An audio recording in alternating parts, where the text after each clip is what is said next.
Baha na rin sa ilang lugar sa Maynila kasunod ng walang patid na pag-ulan. Narito ang report ni Marisol Abduraman. As of 11:20 ng umaga, ganito ang sitwasyon dito sa Espanya. Both lanes, gaya ng inyo nakikita, baha na.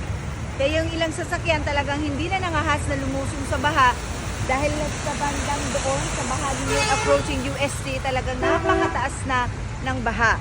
At least dito sa area natin kahit pa paano hindi pa gaano, pero dahil patuloy pa rin tayo nakakaranas ng mga pag-ambon, baka nga tumaseto, pero hopefully hindi na nga. Dahil na lang dito, halos wala nang tumadaan ng mga sasakyan dahil napakataas na rin ng baha.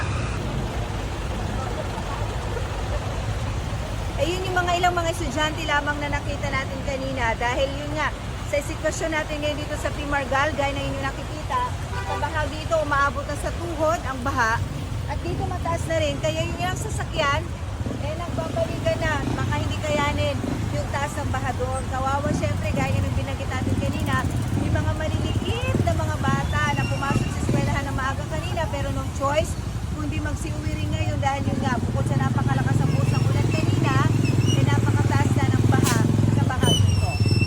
Marisol Abduraman, nagbabalita para sa GMA Integrated News.